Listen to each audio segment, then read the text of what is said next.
people worry about, I couldn't tell somebody else about my stress because I don't want to burden them. They've a lot going on. They're busy with work, they're busy with life, busy with the kids. And if I tell them, then I've just added more stress to them.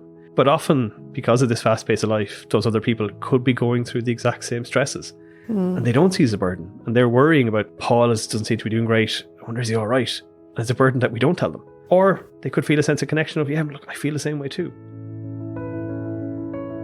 Welcome to the HSE Talking Health and Wellbeing podcast. My name is Noreen Turley and I'm delighted to be joined by Mark Smyth, who is Senior Clinical Psychologist with Child and Adolescent Mental Health Services. Mark specialises in working with teenagers with mental health difficulties, including anxiety, depression, self-harm and trauma. So Mark, in the HSE Health and Wellbeing Department, we lead on the Stronger Together mental health promotion plan, which is all part of sharing the vision and connecting for life. And one of the actions in that plan is to embed mental health promotion messaging in our campaigns to help improve mental health literacy. And when I was looking over this, I thought to myself, well, what is mental health literacy? I think it's a broad term that takes in lots of different areas. But I think on a very basic level, it's about understanding. It's about having those words to be able to describe what we're doing, how we're feeling, the impact of life and how it affects us. I think one of the hard thing for people sometimes is to say, look, how are you doing? And we have an unfortunate tendency in Ireland to restrict everything down to grand or fine. And it's about giving people a wider range of vocabulary to be able to describe the range of experiences that we have. Because I think in my work with people, sometimes if you ask them how they're doing and they respond with don't know, sometimes that's interpreted as, oh, they're reluctant to engage or they don't want to say or something negative. But actually, I think we need to take that answer at face value. Sometimes people just don't know how they feel. And it's important to be able to say, well, look, what it sounds like based on what you're telling me is it might be, this is what we might be feeling, or this is what it might be understood as.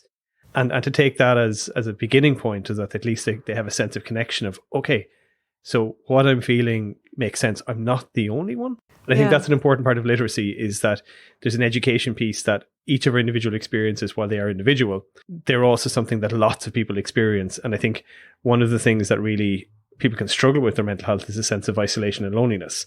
Whereas if we know that I'm not the only one that feels like this and we educate people about that, then we're doing good work. Yeah. So it's giving people the words to be able to communicate how they're feeling. To communicate to others, but also to self-label. Yeah. Because when we feel emotions, they can be very complex. And it's rare that you're going to have a emotion that just sits there on its own. It's usually interspersed with lots of different emotions. So it can change. So I might know how it might feel right now, but in 30 seconds, depending on what I'm thinking or something else happens, it could be changed with something else. So before we can communicate to somebody else how we're feeling, we first have to get an idea of, well, how do I feel myself? Yeah. And we shouldn't take it for granted that people will have that knowledge. So it's important that we educate everybody so that they know, or at least do their best to know how they might be feeling, which then gives them the opportunity to be able to communicate that to somebody else. Okay. So this campaign that we're discussing today, we talk about anxiety, stress, sleep and low mood. And the language in that, it would hope that would help people describe and recognise how they feel at a moment in time to identify if they need any assistance. And so if we look at anxiety first, how would you describe anxiety? So I think one of the most important things to first say about anxiety is it's a normal emotion like everything else. It's as normal as happiness, as excitement, as frustration. And I think part of that literacy piece is that we have to be careful that we don't mislabel as anxiety as something that we shouldn't experience or that we want to get rid of or we want to stop. Because we all feel anxiety. And sometimes one of the conversations that I have to have with people is that to reframe the lens in which we look at anxiety through. So with someone who's really struggling with it, sometimes I say, well, look, do you know what? Anxiety can be really helpful, or anxiety can actually be fun. And for many different reasons, they would look at me like I've got 10 heads, like, what's he on about? Because this is something that literally dominates my life. So with maybe younger people, I might say to them, look, have you been to Tato, now Emerald Park? And did you do Cuchulainn? I said, yeah. I'm like, what was it like when you were queuing to get ready to go up the first time? I said, my heart was pounding. I thought I was going to die. I was going to vomit. My stomach was in knots. My muscles were all tense. So, wow. Okay, yeah. And what happened? When I got off, it was brilliant and I just wanted to do it again. I said, okay, hang on. So your heart pounding, your mouth being dry, muscles being tense. That reminds me of a conversation we had 5 minutes ago about, public speaking or going into school. Is that not exactly the same physiological symptoms? But that one was fun. Like, oh yeah. Or, if you're walking on the street alone late at night and you hear a noise behind you and you look around and there's a unpleasant looking individual kind of coming towards you with a strong likelihood they want to take your phone. Your heart starts to pound, your muscles tense up and you get ready and you run like hell to get out of there. So anxiety protected you. So again, what we want to see is that as a general emotion, it can be helpful. Certainly in performance-based areas, you need a moderate level of anxiety in order to do well, because it focuses you on, look, what are my challenges? What do I need to plan? What am I going to do? But there is a reality for a significant amount of people that anxiety, when it gets to really unbearable levels, gets in the way of them being able to feel confident in doing everyday things. Then we need to pay attention to it. And when we talk about anxiety, and now we hear the word social anxiety a lot, and are we as healthcare professionals and as parents, are we equipping children to be able to deal with that anxiety and recognise that it's something that it is okay to have? It's a great question. I think there isn't enough recognition of it. Anxiety in itself is very internalised. So you've got internal bodily sensations like the heart beating in the stomach, churning around the place, but also you're bombarded by thoughts. Most of them starting with two small words, but that have a profound effect on people. What if? So when we start talking with people about anxiety and I tell them, what if thoughts do you have? Like, how do you know that? How do you know they're what ifs? Because that's what we all experience. So I think that social anxiety piece, it peaks in kind of mid-adolescence is usually where the strongest onset is going to be. But I have noticed it's coming younger, down as as far as kind of kids age 12 and 13. And with social anxiety, the greatest fear is that I'm going to embarrass myself, that people will think badly of me. And if we have low self-esteem, if we don't have great confidence in ourselves, our ability to be confident in coming across well to others is limited. So we're anxious about it. And I think one thing that we're not good at doing is validating people when they're anxious. To say, yeah, that makes sense that you're worried about that. And particularly being a teenager is extremely hard. So the greatest challenge of being a teenager is, how do I figure out how to fit in, be accepted and be liked? And sometimes they can have unrealistic expectations that everybody has to like me. So there is a reality that, worrying about being good enough is a valid worry for a teenager.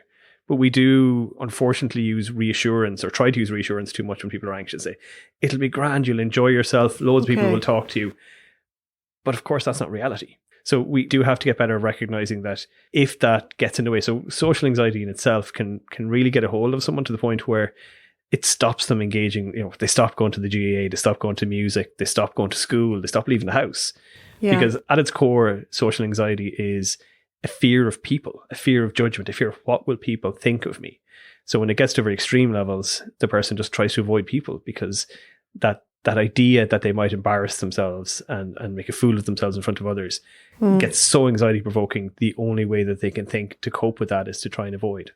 So when it would come to that stage that if you had a child that was stopped going to the GAA or going to their music lesson, how do you differentiate between, they're just not feeling great today, or would it be like an ongoing anxiety, or is it? Yeah, when there's a repeated pattern, and I think that help seeking, the most important, most effective form of help for a child who's experiencing anxiety is their parent. Okay. They know their children, they know them well, and often when a parent would come to me looking for help for their child around anxiety, I end up telling them what they already know. Yeah. They just need me to reinforce that they were right, that they knew what to do. Yeah. And I think parents' own anxiety often gets in the way of them effectively helping their children, because we do live in an age where we have higher expectations of all of us in terms of what we're supposed to be, how we're supposed to look, with teenagers, but how parents are supposed to be. And I think unrealistic standards are being communicated to parents about what they should be to be good enough.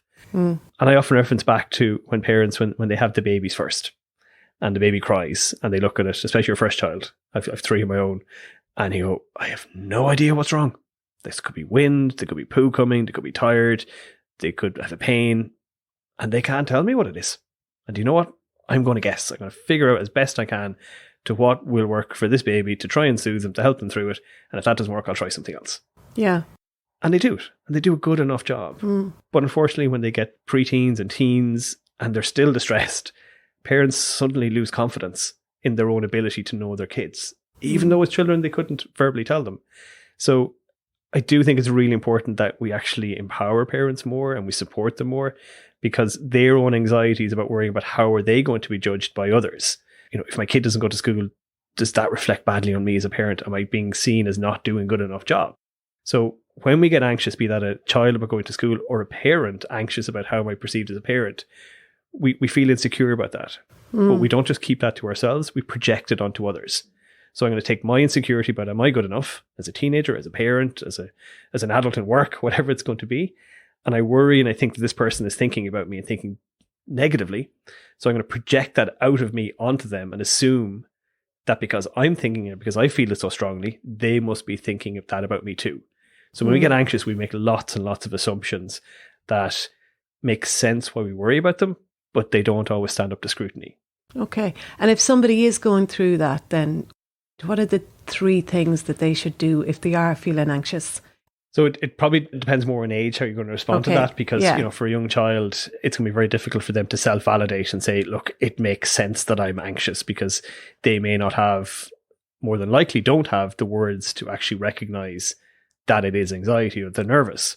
So that's where you have that dynamic, that interaction between the parent and the child, where the parent recognizes that, look, it looks like you're a little bit anxious, you're a bit nervous, which then for the child, they can go, oh, that's what that feels like. Yes. So that vocabulary first, which again is back to mental health literacy, that we start at a very young age. Okay. And we notice with children, because if we're wrong, then they'll say, no, well, I'm not that. Okay, well, then we get a process of clarification. Yeah. I think the second most important thing is to validate and go, that makes sense.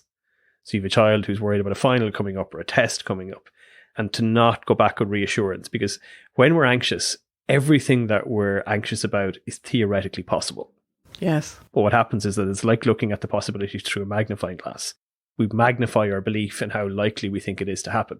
So no matter how unlikely it is, in that moment, that person, that child, whoever it's going to be, any human, is feeling their heart is pounding, they're short of breath, their stomach is in knots. And if we tell them it'll never happen, but they're in a high state of anxiety, it's like, well, you don't get me.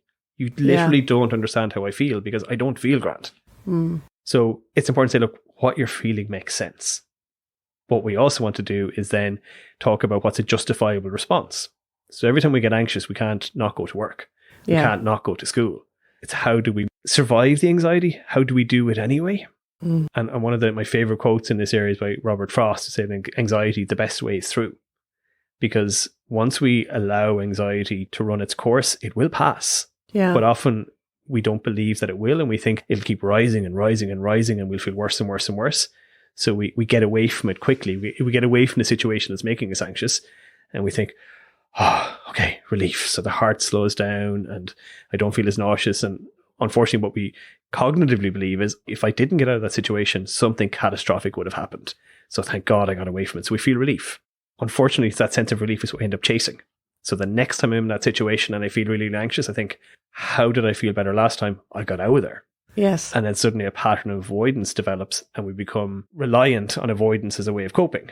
The most important piece when I'm working with someone or when I get parents to work with kids around it, the key phrase in managing anxiety when you know you're doing good work is when the person says, I stayed with it and it wasn't as bad as I thought.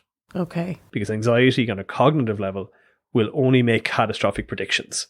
Okay. That it's going to be the end of the world. There's going to be a car crash. My house is going to get broken into. I'm going to get fired, whatever it's going to be. And yet, when you would say to someone, look, well, how many times have you had that belief about the bad thing happening? Hundreds. And how many times did it happen? Well, none. Yeah, yeah. Okay. And when did the worry start? Oh, when I was about 18. Right, okay. So before 18, when you didn't worry about it, it must have happened every day. Well, no, it didn't. Oh. So it's about trying to challenge the kind of the assumptions that people make and help them to stick through the feeling. Yeah, I'm sure you would have breathing exercises and all different techniques like that would also help people work through it. It does. People find breathing exercises a little invalidating on their own. Okay. Because they are important, but it is important to address the thoughts that people have that lead to those. It's also important to address the behaviours of the avoidance. And then also then physiologically, how they understand what their body is doing. And when we understand it, we can manage it better. Okay, so it's a combination of all of the things. And so then the other thing that we have in this new campaign is stress. How do you differentiate stress from anxiety? And are they not, to me, I would think, well, they're interlinked, because if I'm anxious, I'm going to be stressed. If I'm stressed, I'm going to be anxious. And I suppose from my own literacy point of view, I'm not clear about that. And there isn't a straightforward answer. I think I agree with you. They're really both sides of the same coin. But I think from a stigma point of view, I think there's a more of an acceptance of it's okay to be stressed. Yeah. But I think people are less likely to say I'm anxious about it, because maybe a perception of that being slightly more vulnerable than stress. Stress, I think, is more commonplace in our language. They both have direct physiological impacts on us. Yes. They both consume our thoughts. They're both, stress is like, what happens if I mess up this interview? What happens if I mess up this exam or something else? Thinking and worrying about a worst case scenario. And again, we get physiologically tense. Rather than what we call it, recognizing that we're under pressure, that we're under stress, that we need to find a different way of managing the situation that we're in, because our current way of managing it is resulting in us feeling this. So therefore, I need to try and do something different. Yeah. And when you do recognise the signs, I suppose, to recognise that there is help and that there are places you can go to get help, and not to be afraid of asking for help. No, what we're always trying to do, like at the heart of what I do as a psychologist, is about promoting people's independence. So I think as a first point of call, it's also, what can I do for myself? What options have I got that I can feel a confidence that I can manage, whether it's stress or anxiety or whatever we want to call it, in my own way? What works for me? Yeah. And if we don't have that, then sometimes it's about, well, what supports? And I think some of the best supports that we're going to have are our friends, our colleagues, a sports coach, a year ahead, someone that we have a relationship with, because at the core of when we do maybe seek professional help is the relationship. So if someone comes to see me, yes, I have the knowledge about how to manage anxiety, but unless I can build that sense of trust and safety with the person, then it's less likely to work. So with family, with friends, we already have the relationship. Yes. And if we have someone who gets us, then again, we feel less lonely, we feel more understood, and we feel more connected.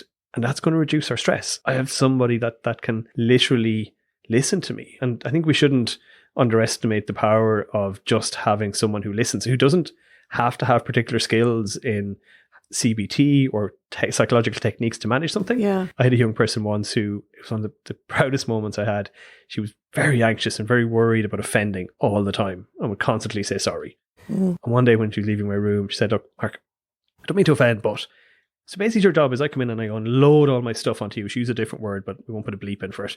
And I walk out just happier that I've left it all with you. And yeah, pretty much. Yeah.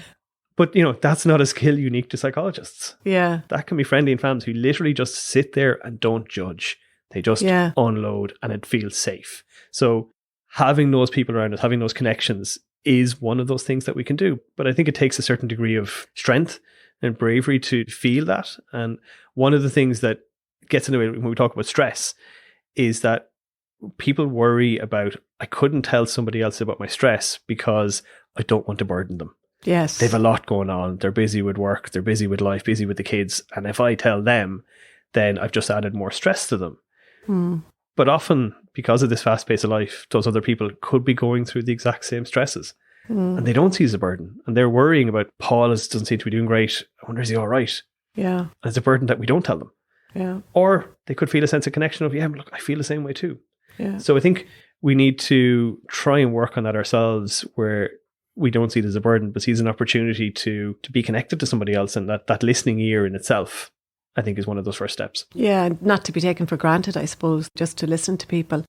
How is it that some people can cope with stresses and some people can't? And if we say that stress and anxiety is part of life, how come some people are just, they find it easier and they don't appear to get stressed? That's the key word, appear to. I would often talk about that analogy about the duck on the surface seems very calm, but underneath the feet are flapping. So I meet many people who on the surface, people think they're amazingly successful and they're very calm. And then they're coming into me and telling me about all of the worries and anxieties. I think we have a wide range of personalities. We have a wide range of experiences, and we all have various thresholds at which, or point at which we can cope with it, moves on beyond that ability to cope. But I think it also comes down to support networks. Who do we have around us? Are we isolated? Are we alone? Do we have people that we can turn to? And what other things are going on in our life that are impacting on us? So we know that there are certain things going to increase our vulnerability. So how do I cope with what perceived as a small little stress to somebody else? But at the same time, if there's a prospect of maybe I'm going to lose my job and I don't know if I'm going to be able to keep my house and I'm going to be able to afford the bills for the kids, if we have lots of other stressors impacting on us, something that could seem quite small to someone else suddenly feels very big. Yeah, of course. But also what we don't notice, again, because we experience lots of very small stresses on a daily basis, if we don't pay attention to them, if we don't pay attention to the impact and reality of that stress, they tend to build up. And people sometimes think that stress is related to one big event that I can see a direct causal relationship. Yeah. But often there could be 10, 15, 20 little stresses building up every day over the course of a couple of weeks. Yeah. We don't notice them. And then suddenly one day we just go bang and we burn out and we think, oh my God, where did this come from? I didn't see it coming. But because there are lots and lots of daily stresses that we just put to one side and we don't kind of think, look, what will I do about that? It can still have the same effect as one big, major, overwhelming stressor. So that's why a campaign like this is trying to help us recognise those things so we don't allow it to build up and we do go for that support, or we do get somebody that we can speak to listen to before it gets too bad, I suppose. Yeah. And the other things then that we have in this campaign that we've identified as really important is sleep. And again, is sleep something that we just take for granted? You know, oh, you need X amount of hours sleep a night. And is it when people wake up during the night? What is it that really affects people's sleep or their sleep pattern? We definitely don't prioritise it enough. There is a knock-on effect between all of the things that we're talking about. Yeah. So one of the times, you talked about social anxiety earlier on. Yes. One of the times where people experience the most social anxiety is lying on their pillow at nighttime, where there's no other people around. What? How is that possible? Yeah. Because you're thinking back on the day just gone, and I was talking to Mary in the post office, and I can't believe I said that. She must think I'm such a fool, and she thinks I'm so boring.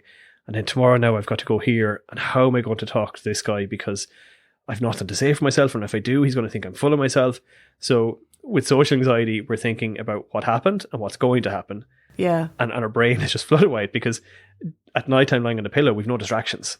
So our brain goes into all sorts of places that we don't really want it to go, and is not conducive to sleep.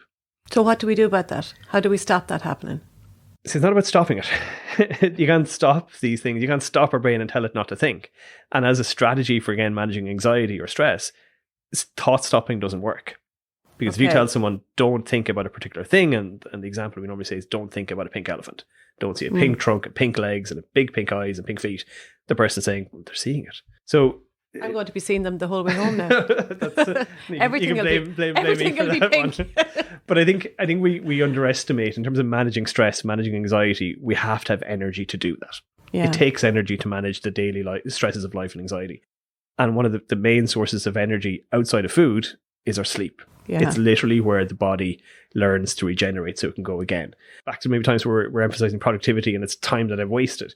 But yet we do need time where we have to recharge. And in the world of technology, if we look at things like robot hoovers, they know when there's only 10% left. There's an inbuilt recognition. I've got to go back to my docking station so that I can recharge, so I can come do it again. With our iPhones, it gets to 10%. We get a notification. We look at it. We got to plug it in.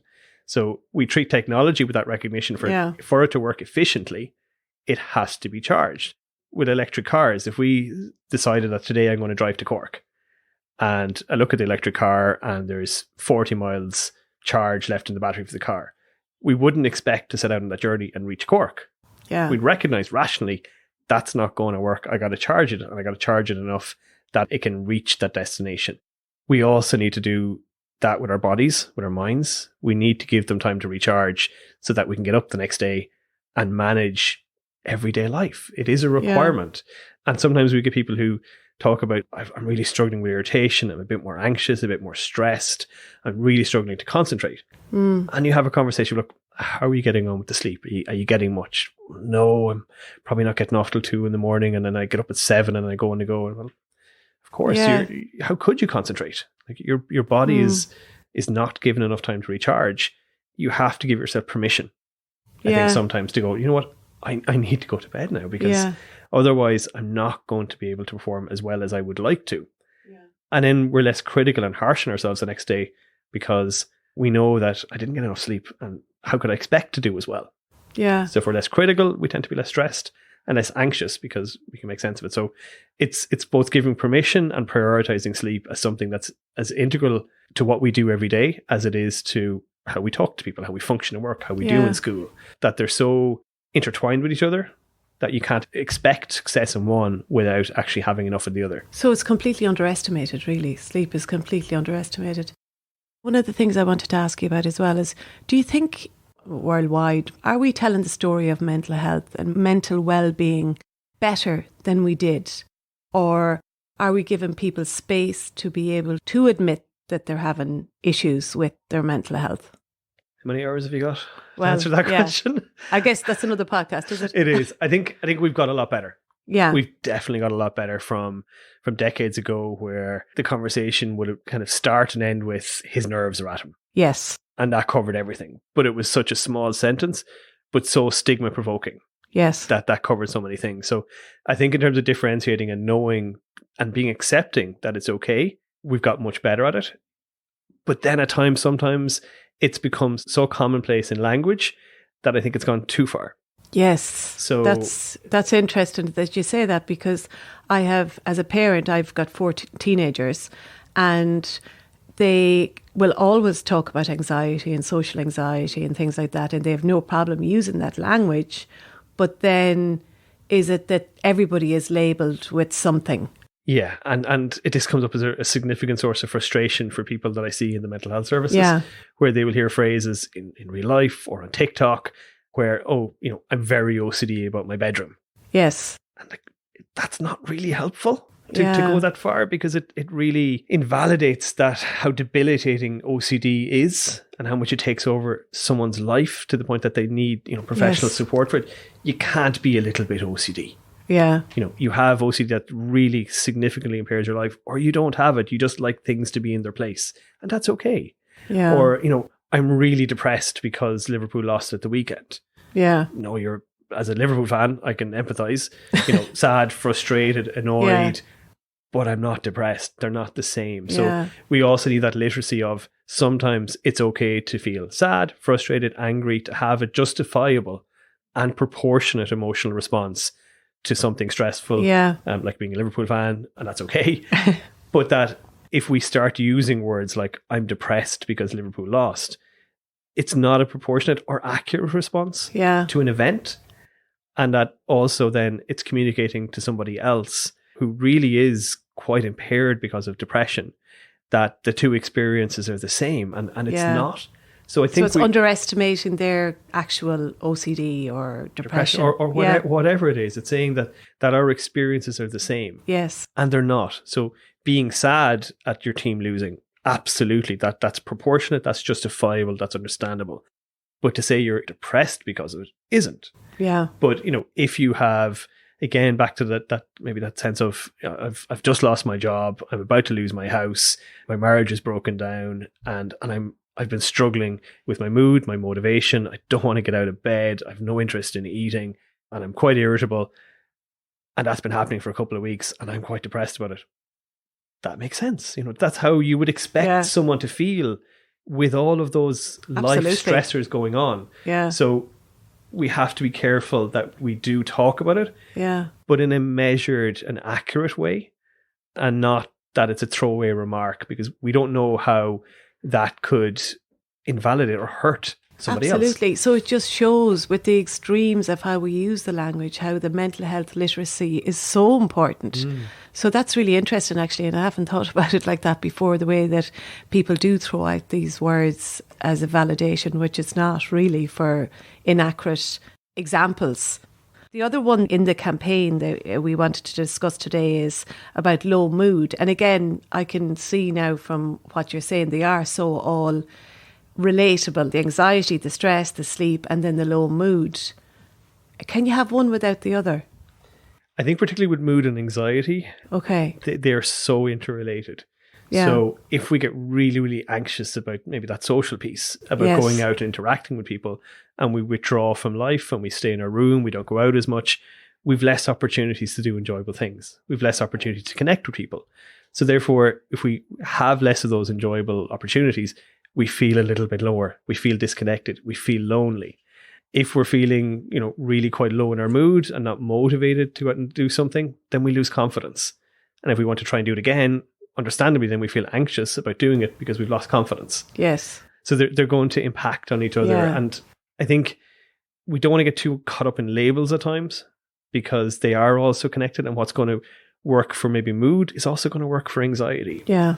So we know for mood, we want people to get behaviorally activated. And basically what that means is getting out doing stuff, finding something that they enjoy and putting it in and following through on it.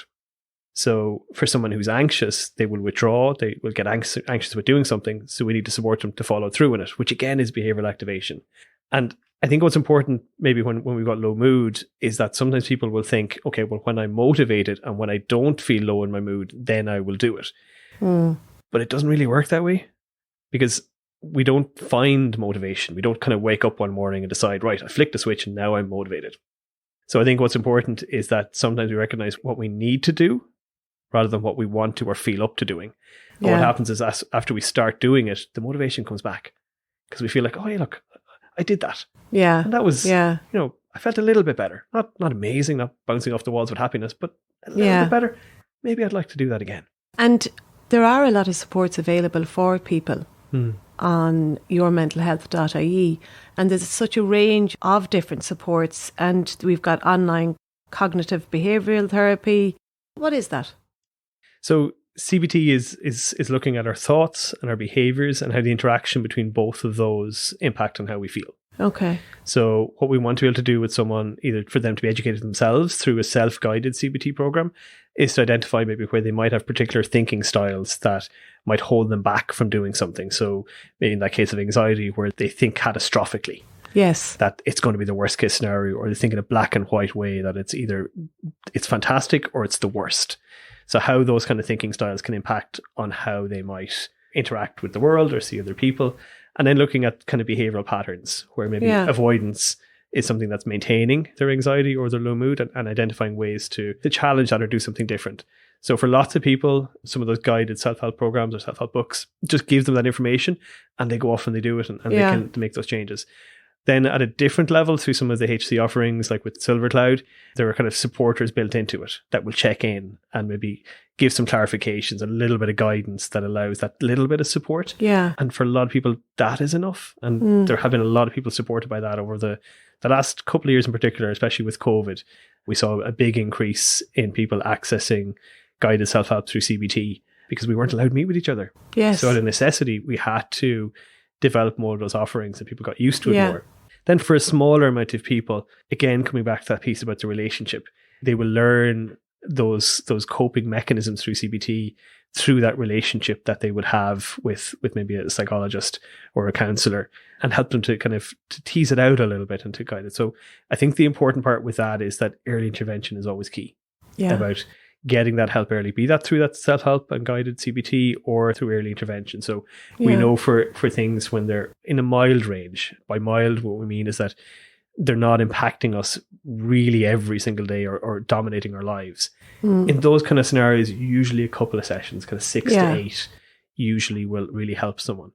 What we also know is that group-based CBT is really effective. Very good. And in particular for social anxiety. But it's also exceptionally difficult for social anxiety to be in a group because you worry what people think of you, and you're being asked to come into a group where there's lots of people.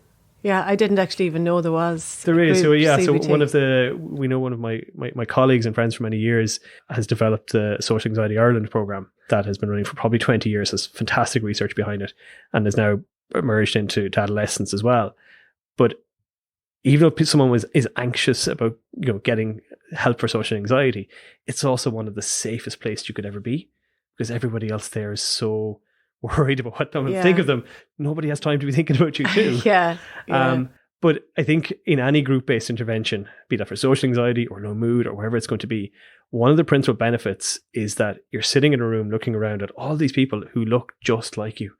and they're talking about experiences that you can relate to, that somebody actually gets how you feel because they're feeling it. They're feeling the same. And that's where a lot of the strengths come from group-based interventions, is just seeing I'm not alone. Obviously, Mark, you can speak to your GP as well if you need some support. And we have a lot of online supports on yourmentalhealth.ie. But what, in the first instance, what would you say to people who are just feeling that they're having difficulty with the things that we've touched on today? It's stress, anxiety, low mood and sleep. What would you say would be the first steps for them? I think the first steps is talk to a friend, talk to a family member, talk to someone you trust. That's always going to be that first step. And sometimes that'll be enough. I think it's important in that kind of step not to expect that person will have all the answers. And I think as friends and family and colleague, if we're in that situation, that we would also be brave and say, I can see what you're going through, but you know what? I think you might benefit from talking to someone. That we can be brave enough to support our friends and colleagues to take that step of reaching out. And sometimes yourmentalhealth.ie might be that place that has the literacy, but also the links to online videos on YouTube, to stress control programs that allows us that independence to manage ourselves. But also then it's okay to say, well, look, that didn't work for me for whatever reason. Yeah. And that's okay. I think that's really important with help seeking, that if we access one sort of help, be that talking to a friend or online CBT or psychoeducation, and it's not effective for us, it doesn't mean we stop. It doesn't mean we failed. It means that we just need to try something else. And I think the GP is going to be central to that, especially if things go on longer and they have more of an impact in our life. Your GP in any area is going to know what's around. They're going to know you. They'll have that relationship. They'll know what might best meet your needs. But also if that support doesn't, your GP might know what else we'll need or where else I could go. So they're going to be central to most of our care, and they play such a really important role in all of health, but especially mental health as well. Yeah, that's great, Mark. Thank you so much for joining us today. And thank you very much for listening to our HSE Talking Health and Wellbeing podcast.